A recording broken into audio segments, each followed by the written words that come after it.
I'm Adam Pascarella, and welcome to episode 42 of The Power of Bold.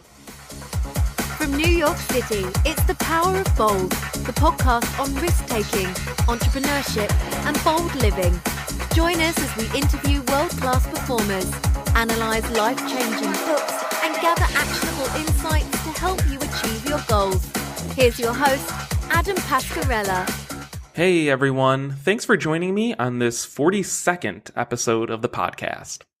For this episode, I'm happy to share my discussion with Lyn Graft. Lyn is a serial entrepreneur who is intrigued with stories, particularly entrepreneur stories. He's so intrigued and enamored with story that he has filmed or interviewed hundreds of prominent entrepreneurs, including John Paul DeJoria, Reid Hoffman, Drew Houston, and Michael Dell. He has started a media company called Storytelling for Entrepreneurs, which is an online platform for current and future founders to help create, tell, and share their stories. And he also recently released a book on storytelling called Start with Story, The Entrepreneur's Guide to Using Story to Grow Your Business. As Lyn argues in his new book, an entrepreneur's story is extremely powerful. It is critical when you're pitching your new business to customers, employees, and investors.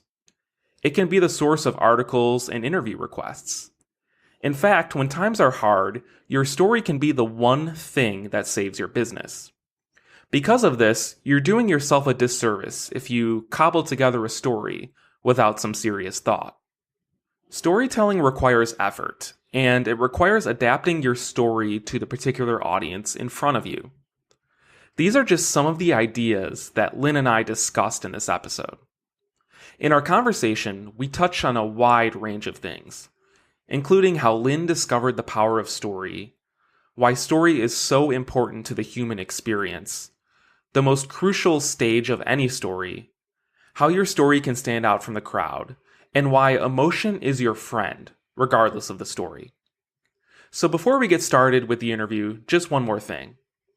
As I said in the last episode, I recently launched an online course that may be of interest to some of you listeners. The course is called How to Podcast Without Wasting Your Time. It is a deep dive into how to start and grow your podcast in the most efficient manner possible.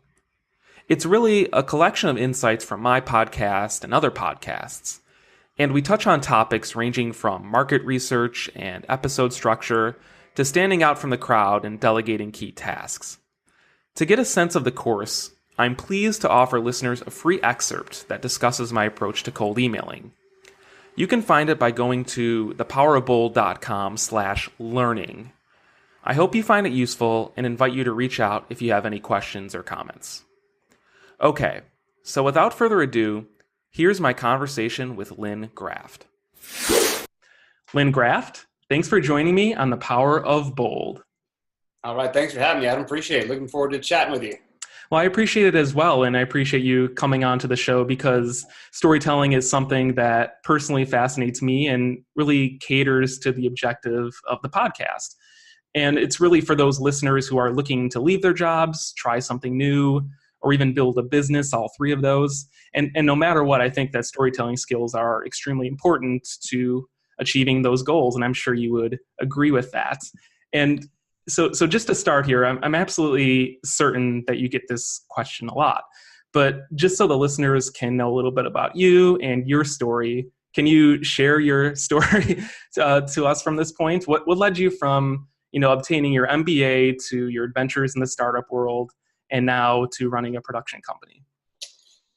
A lot of it stemmed from what happened when I was doing my first company, and specifically in the sense that it was a high-tech startup in the late 90s. My business partner approached me and she wanted to do this startup. And initially we were trying to find our way, and we were able to secure some, around $50,000 in seed financing fairly quickly through one of our first angel investors. And then we probably spent another 2 years raising the rest of the first round. So it was like this big win, and then, oh my God, we collapsed and fell over ourselves. And learned a lot about pitching and not really realizing story was part of the process. It was more just like get your deck ready and everything along those lines. And then I remember specifically when we started just taking off, and we were a rocket ship for a while. We got on the cover of New York Times, Wall Street Journal, USA Today, raised $7 million, got some big name customers, CBS Sportsline, State Farm, mostly e-commerce companies. And then it exploded in just a ball of flames in the air with the dot-com crash, and then 9/11 in 2001.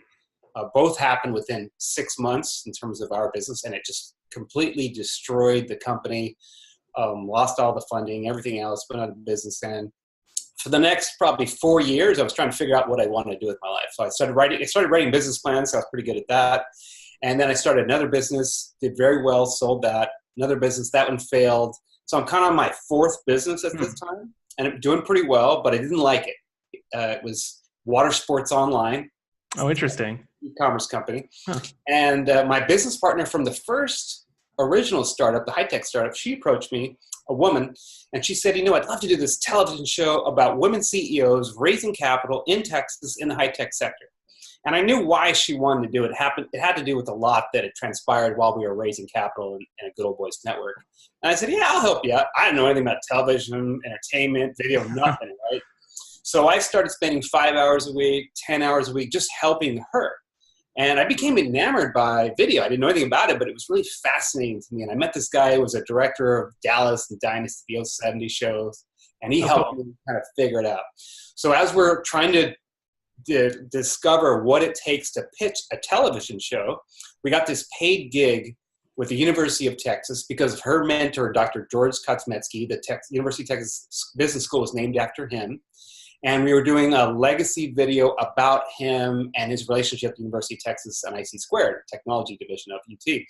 And while we're doing the interview, she's the on-camera talent, I'm the producer, and Dr. K is the person we're interviewing.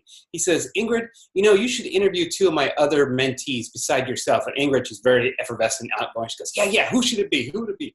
And he said, well, Red McCombs, he's number 243 on the Forbes 400, founder of Clear Channel, number one car dealer ownership in the world, and then Michael Dell, founder of Dell Computers. So my first paid video project ever, I filmed 3 billionaire entrepreneurs from completely diverse background. I don't know what I'm doing, but it was fascinating. You had these incredible stories that they were sharing about where they came from.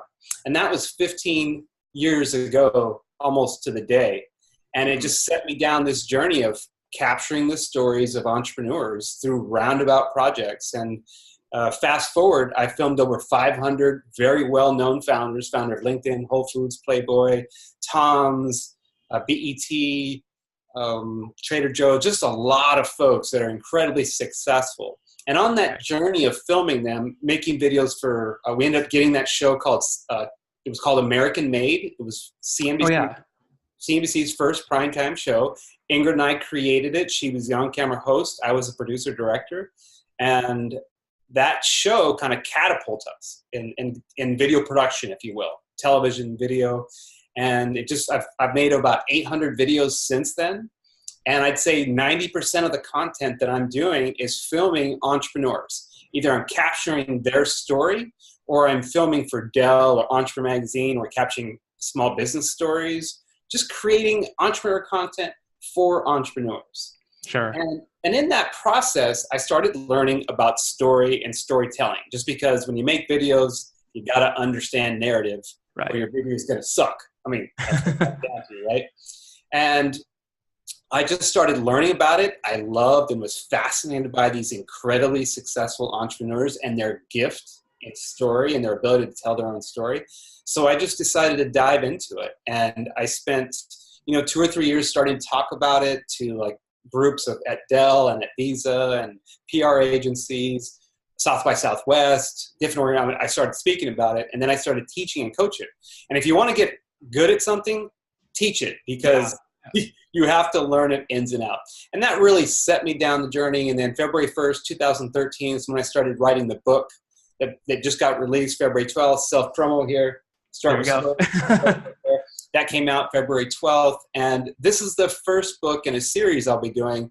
This one's all about how to create your story from scratch, predominantly for first-time entrepreneurs. Right. Folks that, a story is important, but you're not quite sure necessarily how to, craft it or what to focus on, or you're just kind of new to the game, so to speak. Or if you've been around for a while and you need to improve your story, it can help you there. But it's really designed for what I call that virgin entrepreneur that wants to leverage their story to grow the business, drive sales, raise capital, get press, recruit people to come work for you. A compelling story is where it kind of all gems for. So, and the one last thing I'll leave you with on that in terms of my story, I was an entrepreneur first. Right. I didn't understand about narrative or writing, manuscripts, or anything having to do with it. I was a startup guy. I've done 8 companies since and organizations. I've had 4 failures, 2 successes, and 2 that are work in progress. So my perspective and vantage point is always from folks such as yourself and your audience. It's like, I'm an entrepreneur. I don't have time to go learn some complicated academic formula for entrepreneurial storytelling. I just need a story to help launch and grow my business. Help me out. So it's kind of been from that perspective that I've always approached how to create, tell, and share your story. Just the fundamentals, the basics, and what matters to you as the founder of a business. Well, there are so many fascinating things that you said in there, but I'd like to just go back a little bit to that moment when you were filming the 3 billionaire entrepreneurs in Texas. And you were saying this is kind of when you started becoming enamored with story. And when you were filming them, when you were hearing their stories, what was it that really stuck out to you when you were doing that? I mean, I think generally speaking, a lot of ambitious entrepreneurial people want to hear the story about billionaires and even multi-millionaires and how they got to where they were. But at least for those 3, what did they say that really stuck with you, and that, that some of those lessons that you incorporated into the book? There's a little bit of just kind of like, wow, a little shell shock when you're around these incredibly successful individuals. I'm not starstruck, but I tell you, it was just really fascinating. And just, you're hearing them talk about the challenges they faced. And, just to give you a perspective, so Dr. George Kosmetzky is one of the first billionaires in Texas, founder of Teledyne, 2 PhDs, respected individual in both the technology and the academic world because he's just wicked smart. And then you have Michael Dell, who was this college dropout. He used to sell computers out of his dorm room, and he would literally hide all the computers and computer parts in his bathtub when his parents came to visit him on campus in his dorm room, so they didn't know what he was doing. Right. So he's a guy that just figured it out as he's going to school and just kept, that direct sales model. He just came up with that idea and kept honing in on that, just like a college student type startup story. And then you have Red McCombs, who grew up in Spur, Texas, probably a population of 5 or something. And his parents gave him a dime to take the bus to get to the University of Texas. And he's got this good old boy, slow draw. He's like your grandfather. He's bigger than life when you hang out with him. And when we filmed him down in his office in San Antonio, he used to own the Spurs. He used to own the Minnesota Vikings. He's got all this nostalgia around his office. And he kicks up his boots, these beautiful brown leather boots up on his desk. And he's got a jar this big of Tabasco sauce sitting right next to his desk. And beautiful statue horse heads. And he just talks to you about this with that drawl about what it's like to walk into the University of Texas. So you had 3 very distinct storytellers with incredibly fascinating backgrounds that created, all of them, multi-billion-dollar companies. And I believe a lot of people say, do you get tired of filming entrepreneurs? And I haven't. In 15 years, it's because of what I discovered in that short little first paid gig, is that the diversity of their backgrounds, their uniqueness and their ability and how they tell their story. And they're just fascinating. It's like every time I interview one of these people, I want to go join their company. Right. Because it's something awesome. Like, oh my God, that sounds like the best company ever. I'm going to be filming the founder of Lovesac during South by Southwest, interviewing him on a panel. And man, if you learn about Lovesac, they make those oversized bean bags. And he was on Richard Branson's reality show, right? Yeah, exactly. And he's got this great personality. He's got 4 kids. He flies around the country and everything else along those lines. And he's got this cool bean bag company. But what's fascinating now, he's creating a furniture. The theme is called Design for Life. And he's created a modular piece of furniture, and his theme is you buy one piece of furniture for the rest of your life. And then you can evolve it and grow and add things or detract things. So that way you're not buying furniture and throwing it away in 5 years. And when you hear this mantra of sustainability and how we can have a double line impact about what we're doing, like, man, I want to go work for Sean. Right. It's kind of always like that when you're at some of these top level entrepreneurs that suck you into what they're doing because they're great storytellers and they tell a great story at the same time. Well, in the book, you also call a good story or storytelling the Swiss Army of entrepreneurship. I thought that was a really interesting way of putting it. Do you have any examples, perhaps, from your story with 8 companies or some of these other well-known or not so well-known entrepreneurs, but how they use story to overcome certain obstacles on their path? Yeah, so it's a Swiss Army knife, not the Swiss Army, just so we clarify. Oh, did I say Swiss Army? Swiss Army knife. I bet the Swiss Army is fairly respected around the country and special. Not like a big army, right? But right. So really, the analogy to the Swiss Army knife is that you can use it for so many different things. It's like the duct tape of entrepreneurship or Swiss Army knife, because when you can use a story, or when you have a great compelling story, you can use it to raise capital, get partnerships. You can use it to convince your significant other to give you all the savings so you can go start this crazy business. There's a lot of ways that you can use story. And even myself, I remember if we go back to that first initial $50,000 that we raised for my first company, it was a lot easier as I look back at it now than I thought it would be. And we really lucked into that because someone really believed that Ingrid and I were going to make it happen. And I spent more time convincing the company that was leasing us a fax and copy machine. This is back in the day when fax and copy machines were $100,000 devices. They were this big, took 3 people to move them, and you had to sign a 5-year lease because they were $100,000. I used the same story to convince those people over the course of 6 weeks to let us lease the copy machine because we didn't have the credit. We're a brand new startup. We didn't have any money. We didn't have track record sales, anything like that. We're young folks at an MBA school. We didn't have a personal house or anything. So we didn't want to leverage a house anyways to get a copy machine. So using it for that, almost every aspect or business activity over the years, I've used it for personally. For raising capital has been one of the biggest things. I once raised $100,000 in a cab ride. Did you really? Huh. It was about an 8-minute cab ride. I got conned into going to this kind of a new agey leadership conference down in San Antonio. It's not so new agey anymore. I like it a lot now. But I went to that conference, and there was this, and everybody else there was really in tune. They know what they were into. And me and this guy were in the back, just kind of like, what's going on here? And we made eye contact, said hi, whatever. And then we all shared a cab ride from the conference to the Spurs game at the end of the conference. And within 8 to 10 minutes, I gave him a story of what we were doing. And he goes, wow, that's fascinating. Here's my card. Wrote me a check for $100,000 a week later. It was a little bit more involved than that, but I look back on it. It's because I told a great story and hit on the right points at the right time that resonated with him, that made him want to be involved in what we were doing. And it just related back. I wasn't pitching him at all. Sure. It happened to be telling a compelling story at the right time, at the right place, with the right person. Convinced him to. And a lot of time, that's why you got to have a great story, because you never know when you're going to have that opportunity and be in front of the right audience. Yeah, it's always good to have that in your back pocket, like you say. And in the book, you go a little bit into this, just about how humans are wired to hear stories. We want to hear them. We're kind of desperate to hear them. And so I'm sure, I'm not sure if he was desperate to hear a story in the cab or anything, but just naturally speaking, or generally speaking, we are. And so I think that's something important that would-be entrepreneurs should remember, that you should have these stories in your back pocket, like you say. Yeah, one of the things that when I go out and I talk to entrepreneurs or people in the business community, I leave exactly with them what you just hit on, is that we are wired for stories as a species. I usually bring it down to 3 things. It's kind of been our DNA as a human.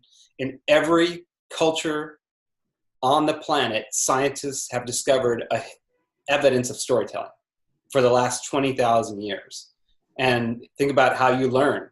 From the moment you come out of the womb, you're told stories. Yeah. When you go to a babysat, when you go to kindergarten, when you go to high school, college, even grad school, you're taught stories as a way to transfer knowledge. So that's why I say it's in our DNA as a species. And the second thing is it hits right on the mind. Over the last 15 to 20 years, there's a doctor by the name of Paul Zak. He's one of the leading neuroscientists in the country, understanding about stories and how stories impact the brain. And they have literally labs where they can look at what's happening, the electrical synapses that are firing and the chemicals that are getting released when you tell a person a story and what happens to their brain. The same chemicals that get released when you eat chocolate or having sex or doing drugs are released when you're telling a story. And that is a really powerful mechanism. And then the last thing I leave people with in terms of why it's so important, and this is the most important thing, is that stories directly impact emotions.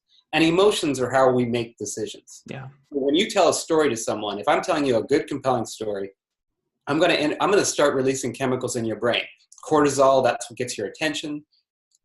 Dopamine, that's kind of that connection. It's called the pleasure chemical. It makes you really want to be around something. And then lastly, oxytocin. And that's what Dr. Paul Zak is known for. He discovered what they call the love hormone, which that's what makes you want to hug people. It dictates why we are social beings. We all want to be around things. So these chemicals get released that trigger these emotions in us. And ultimately, at the end of the day, you're sharing a story with someone because you want to touch their emotions, so they're going to make a decision in your favor one way, shape, or form. Right. No, that makes total sense, and the research backs it up, like you say. And so for those skeptics out there, I would say don't ignore human nature. Have these stories in the back of your pocket just in case, because you never know who you're going to meet, like your experience. If I can just quickly get into the book here. So again, it's called Start with Story.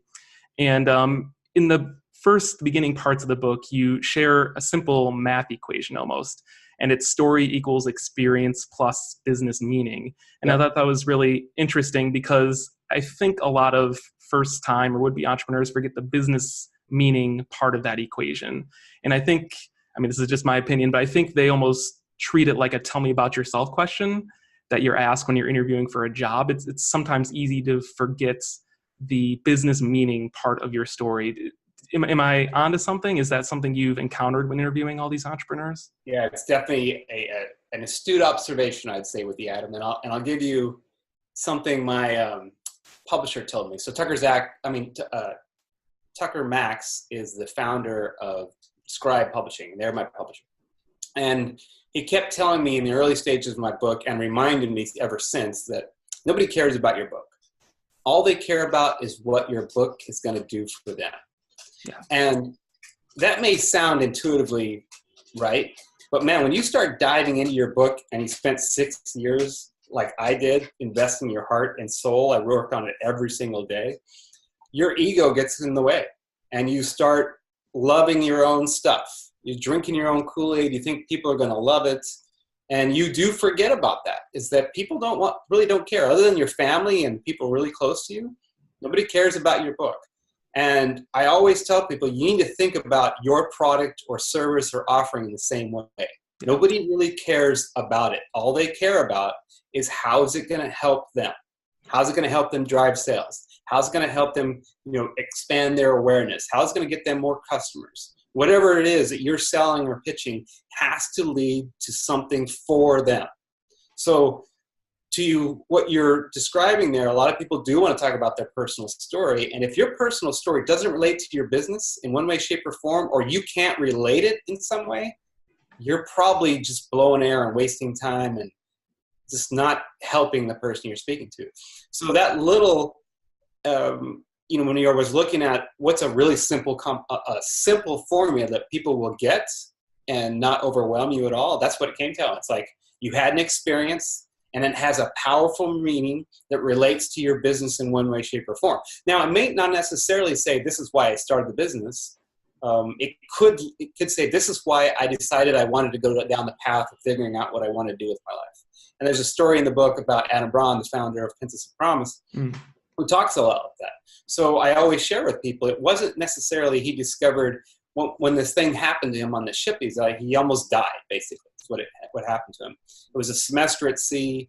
He went on it to just have some fun, do something different from school. And while he's on this voyage in the North Sea, a rogue wave hit them like 60 feet in the air. And it totally, you can actually see this video on YouTube. If you look for a rogue wave hits a ship, their ship is a high probability that came up. It's this huge, massive, like a, semester sea type, carnival type ship. Sure. And they lost power. Everything went like this on the ship, and it threw people in the air, literally. And they lost power in the middle of the Arctic Sea in winter. So the probability of dying was very real. And in that moment, when that, those moments, he goes, oh my God, my mission in life, my why is I need to go figure out what my why is. That's what it is. And that's what set him down the journey that led him eventually to Pencils of Promise. It wasn't necessarily that he discovered what his calling was right then. He shares that story because it has a direct relationship about why he went on that journey to go find what his path was. So if you're going to spend someone's time sharing your story with them, it needs to relate to your business one way, shape, or form if you're trying to get something from them. Funding, get them to write about you, get them to buy something for you. You want, it's as simple as it's an experience that happened to you that has meaning that relates to your business in one way, shape, or form. Right. That's it. That's what the story comes down to. Yeah, it's a really important point. And in the book, you talk more about this. You have this system called SOFE, SOFE, and that there are 3 parts and 5 components to a good story for first-time entrepreneurs. And, the 3 parts are the beginning, middle, and end. And then the 5 components are setup, incident, challenge, change, and outcome. And so the listeners who want to learn more can obviously pick up your book. But, can you walk us through that a bit more? And maybe are there certain areas that require more of an entrepreneur's attention than other areas? Yeah. I always tell people to, like, for instance, when I'm coaching people to go make videos, I'm a video producer. That's what I do for a living. And same principle I teach in video production, if they want to go DIY it, when they also want to create work on a story, just kind of keep it simple. It's got a beginning, it's got a middle, and an end. You still have those components that I referenced, but just to get started, what do you want? Just focus. You got to have a beginning, something to get the ball rolling. Then you got to have a middle section and then an ending. And the correlations I like to make, this goes back to those chemicals that get released in the brain. The most important part of a story is the beginning. You have to get their attention. One way, shape, or form, you have got to suck them in. And the reason is, if you don't get their attention in the beginning, you're either dead in the water because they're on to their next thing, whether you can see it or not, or you're just fighting the rest of the time you're sharing a story, trying to get their attention. Sure. So some people would argue that the ending is more important. I argue in entrepreneurship, the beginning is way more important, because if you're not successful getting their attention, then you've failed, or you have a high probability of failing with your story in general. So the most important part, to your point, is focus on getting their attention. And that goes back to one of the chemicals that get released in the brain is called cortisol.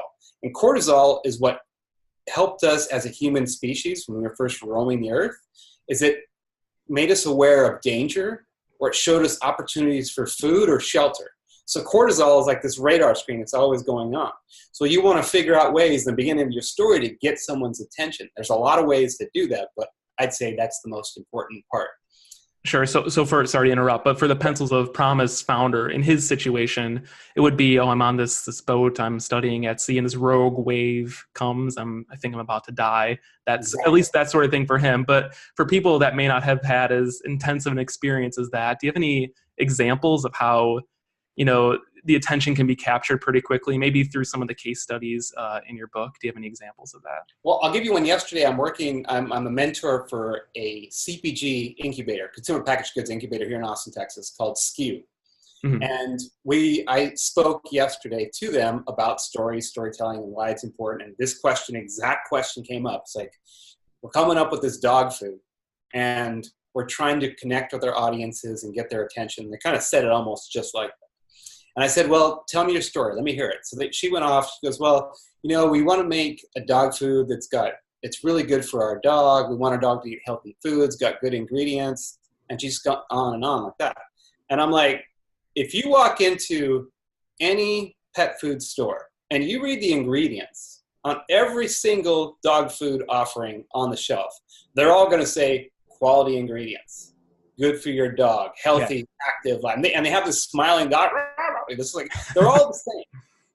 So I said, what you have to do is you have to break through the noise of dog food. And this could be in any industry, but dog food, it's a good one because you can literally go to your grocery store right now and just look at exactly what I just said. You can see rows of dog food and they all sound the same. Yeah. Now, in their particular instance, they're making a food that is a high grade stuff, and they've done a lot of studies with nutritionists and why this particular food's better. And I said, well, if you really want to get someone's attention, I'm a dog owner. I got my dog Fitty G. He's right here laying next to me. I don't have kids. Fitty G next to my family is the most important thing in my life. All right. So you need to zone in on that. You need to really focus with the beginning of your story and talk about what's important. You could say, look, their dog was named Lola, and they actually brought it with them to this practice pitch thing. I was like, oh my God, there's a dog here. I thought it's a great prop. You can't get any better than a prop like that. And I said, show this dog, talk about this dog, tell me why you love this dog so much. If I'd have had my dog Fitty G there, I would have pulled up his website. I have a website called fittyg.com. He's in the book as well. Yeah. The Four story. I'd pull up my phone, and I'll even show you right here. Let's see, let me clear this out. There, if you can see that right there. Oh, yeah. That's a picture of my dog Fitty and his best friend, Willie. I would get into, I love my dog. It's one of the most important things in my life. My dog literally taught me what unconditional love is. And when you start framing the conversation like that versus saying, we've got quality ingredients, best dog food out there, I mean, it's night and day, because if you have other dog lovers in the audience, instant connection. Sure. Right away. Bam, you're going to go, this person gets me. They get me. They understand how my love for a dog surpasses. There are studies that have shown people like dogs more than they like humans. Yeah, I believe it. So what you want to do with your story, whether it's dogs, or if you're trying to sell, maybe it's a new camera for your iPhone, you got to tap into what's going to resonate with your audience. And it's such that it's going to get their attention right away. Something that's going to make a huge difference in their life. So in the case of Adam Braun from Pencils of Promise, his life was in jeopardy, but he found his calling was to go find what his calling was. In the case of this dog food company, it's like, my dog is the most important thing in my life. I cannot imagine him eating a tainted, mass-produced dog food that you buy at Walmart and him dying or something drastic to happen. That's how you get attention in a way that's going to really resonate with the audience. It sounds like a lot of that, or in almost all of those cases, emotion is involved, and perhaps getting vulnerable. That's one of your tactics to stand out from the crowd. Do you think can you incorporate rationality to get that sort of attention in the beginning, or do you kind of have to go the emotional route no matter what? You're always going to have more success, especially as a new entrepreneur, reaching at the emotional level. Yeah.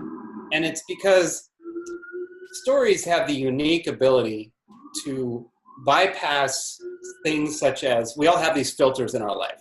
We have conscious and subconscious walls around us that keep us sane. So all our social media information, the news, decisions we have to make about what to wear, changing lanes, everything's coming at us at a zillion miles an hour. So we just block out stuff. And when you start throwing irrational facts and figures, they just kind of get washed over. People are like, yeah, whatever.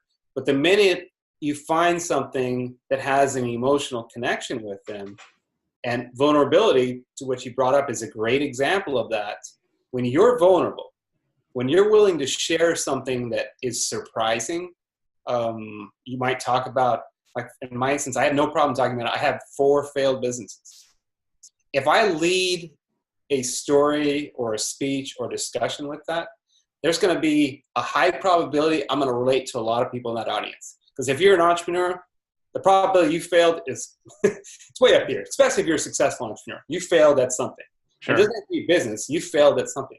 So you're able to bust through these barriers right away when you use a principle such as vulnerability, or when you use this principle of relating to something that means something, such as their dog or their family member or their own personal life. So you're always going to have a higher probability of success, of trying to tap into someone's emotion, than not. Or you'll see this in the case of time-sensitive offerings. So let's say you've got someone's attention, and I just went to this a social media conference, and this guy did this session on webinars, and I gave my email to them kind of unknowingly. And all of a sudden, they get these emails about this webinar that this guy provides. And there was different levels that you can get involved in. There was like a $27 one, a $200. I'm like, I'm going to start doing webinars. I don't know if I'm ready. And then I get this next email the second day. Hey, did you get my email? Yeah. This special ends in 48 hours.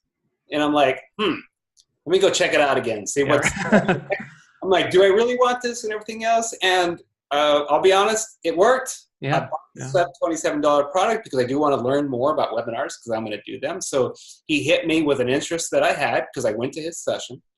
He sent a nice email afterwards. And then he hits me with this expires in 48 hours, $27. It's normally $4.97 or something drastic like that. So that's another way you can do it. It's a little bit more salesy and cheesy, but let me tell you something. People respond to time-sensitive offerings. No if doubt. you've ever bought something on an infomercial, you're guilty. Definitely.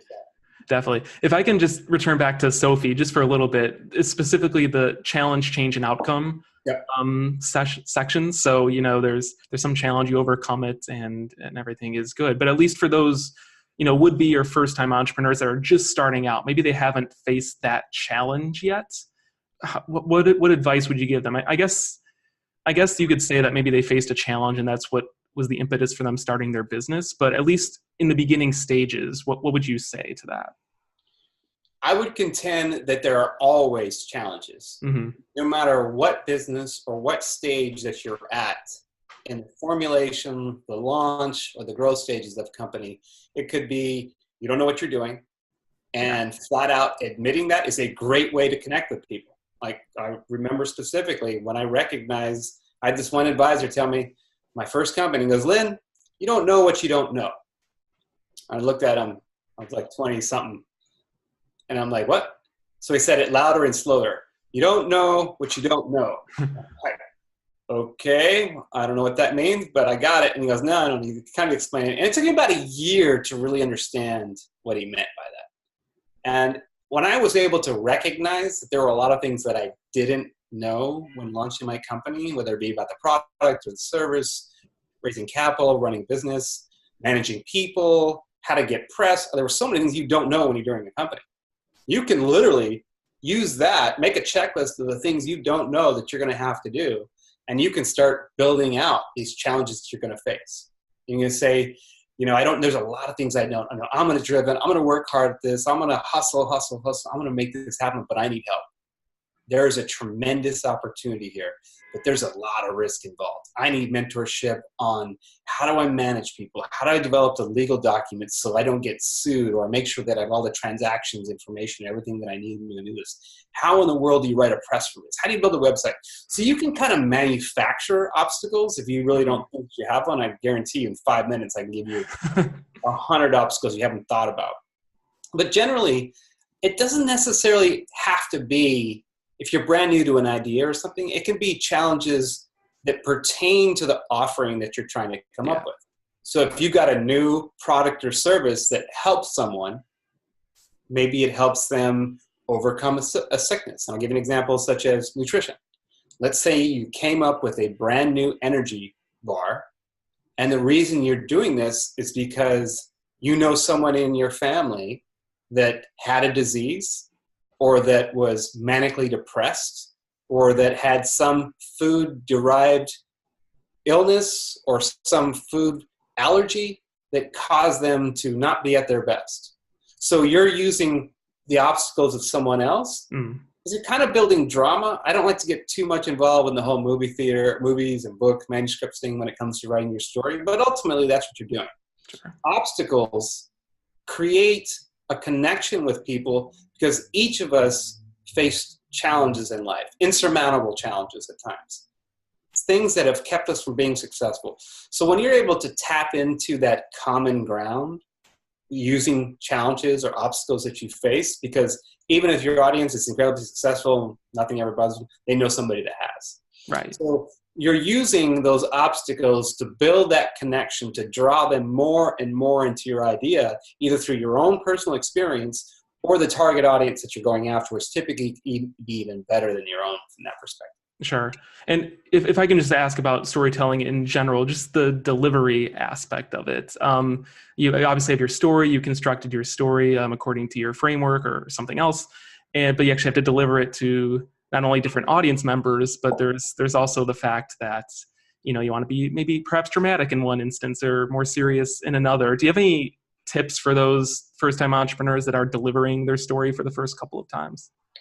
There is so much involved with the telling of a story. Most of this book is centered on the creation of the story, but I would contend the last couple chapters, because I wanted to save everything for the second book, which is going to be how to tell your story. But I was like, I have to give them some fundamentals about how to prepare for going and sharing your story with the world. And first and foremost, you got to practice. So to your point, you have got to. So there's a difference between practice and testing. Practicing is in a safe environment. There is really no risk of failure. That's with your friends, with your peers. That's just getting a video and recording yourself. That's practicing. Testing is what there is some risk involved. Like if you want someone to write an article about you, instead of going to USA Today or maybe Texas Monthly here in Austin, you could go to the local neighborhood paper and pitch your idea to them. Or someone who has an online blog or a podcaster. Hey, Adam, would you like to tell my story? So sure. You want to do where there's some risk where they can say no. So practice is super important at getting better at being able to tell your story. The second thing I'd recommend is all of us admire great storytellers, or most of us do anyway. So you can go online and look at a variety of people that are incredibly, they're great orators, if you will. Or they tell their story exceptionally well. Maybe they don't have the gift of gab necessarily, but they're able to tell their story really well. So you can watch Tony Robbins is a great storyteller. Gary Vaynerchuk is another great storyteller, and very different personalities from that perspective. A woman that I really love and follow is the founder of Spanx. Sarah is just incredible in her ability to be authentic. And if there's anything you want to do as an entrepreneur is be as authentic as possible. You don't want to try and fake it necessarily. You want to go out there and be yourself. So watching other people that are great storytellers, you can learn subtle nuances that they're doing. But ultimately, when it comes to sharing your story, the most important thing, once you've got one, is you got to own it. You've got to flat out dive in and just go all in when you're sharing your story. Because if you're not excited about your story, if you're not passionate about your story, you can't expect other people to do it. Yeah, sure. And that can be challenging for people that aren't great talking in a public environment. But there are lots of different ways, from public speaking tips to just ways to get over stage fright, things like that, that you can learn how to weave into emotion to make your story a lot better. One quick tip to doing that is you can think of something very meaningful to you. So I'll give you an example. You go back to the dog analogy, right? Yeah. You can say, before you're getting ready to go stay on stage, you kind of close your eyes, you're back there and you go, I love my dog. He's the best dog in the world. Oh my God, if something happened to him, what would I do? So you'd start going through these cycles in your head about why your dog is important to you. And then you get up there and you don't even realize it, but your whole body, your posture, your facial expression, your eyes. As a producer, when I'm filming people, I know I've got them saying exactly what I want them to say in the manner I want them to say by looking at their eyes. Because their eyes kind of glisten when I got them in the right spot. Been doing this for 15 years, I kind of know right away. Sure. When you do that, when you get into this particular emotional zone for yourself about, I love my dog, this is why I created this dog food, is so you don't have to risk buying dog food that's going to kill your dog or make it sick. It just changes who you are on the inside and the outside. That's my quick tip for finding a way to have this diversity of delivery, to your earlier question of should I be happy? Should I be sad? Should I be excited? Should I be more downtrodden? It just kind of depends on what you're pitching, who you're pitching to, and what part of the story you're pitching. But ultimately, visualization, just thinking of it before you go on stage, is is something definitely worthwhile. Just to wrap up, is there an entrepreneur out there that's like really underrated or unknown that tells a really good story that we should be learning from? I'll go back to Sean Nelson, the founder of Lovesac. Okay. Not a lot of people know about Sean. Many people know about Lovesac, but they haven't heard about Sean. I would contend he is going to be an up-and-comer in terms of he just started a video series. You can go to look it on YouTube. Sean Nelson, Lovesac, founder of Lovesac, and he's now putting himself out there in these videos. He's kind of sharing his life and his travels because he travels all over the country to all the different Lovesac stores. They just went public, and he shared a lot of what's been going on. He shows the design of his product, and he leads a great life. He's a good-looking guy with a beautiful family, lives in Utah, and he's always outdoors. I just think he has the right set of ingredients that represent kind of that next generation. I don't know that he'll be a Richard Branson necessarily, but I do believe he's going to be someone that we're going to learn about because of his company and the focus that they're doing and kind of his Patagonia approach towards making products. Buy stuff once, that's it. And he is a gifted storyteller. And he's got a very colorful background where he used to have long hair and drive a van. And I think that kind of adds to that story formula.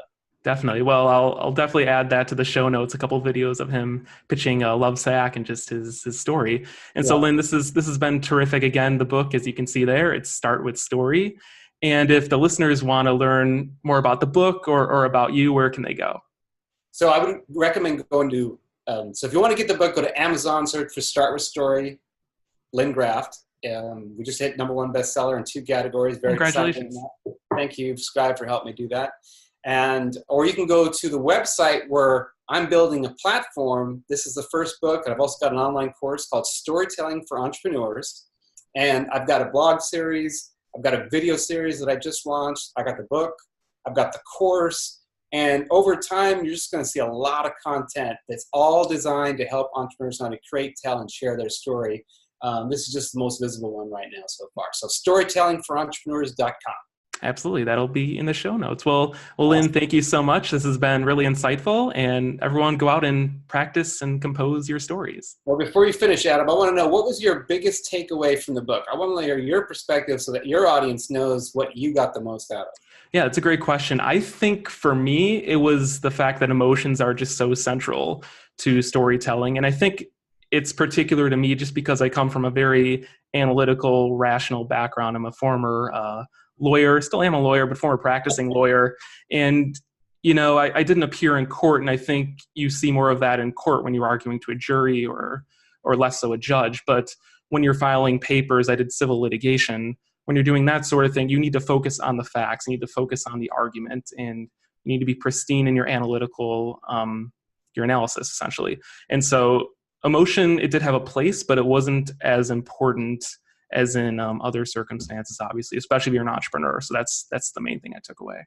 Awesome. Well, that's probably one of the most important takeaways for sure. So your audience, I'd recommend highly focus on that. If you can get just that from the book, I would consider it a success in my book. Absolutely. Well, thanks again, Lyn. This has been terrific, and I wish you all the best with the book and your future endeavors. All right. Thanks a lot. Appreciate it. Thanks. Thanks again to my guest, Lyn Graft, the founder of Storytelling for Entrepreneurs and author of Start With Story, The Entrepreneur's Guide to Using Story to Grow Your Business. Whether you are an entrepreneur already or are thinking of starting your own startup, I hope that you have taken away some helpful insights from the conversation. If you'd like to learn more, I'd recommend picking up the book or going to storytellingforentrepreneurs.com. That's it for this episode of The Power of Bold. Before we go, just another quick reminder to go to thepowerofbold.com/learning to get a free excerpt of my new online course called How to Podcast Without Wasting Your Time. And feel free to go to our website to find show notes and a transcript of this episode. Thanks for tuning in. I'll see you next time. Thank you for listening to this episode of The Power of Bold. For show notes and a transcript of this episode, visit thepowerofbold.com. Feel free to get in touch by visiting our Facebook and Twitter pages. And don't forget to subscribe to the podcast on iTunes or Google Play. We'll see you next time.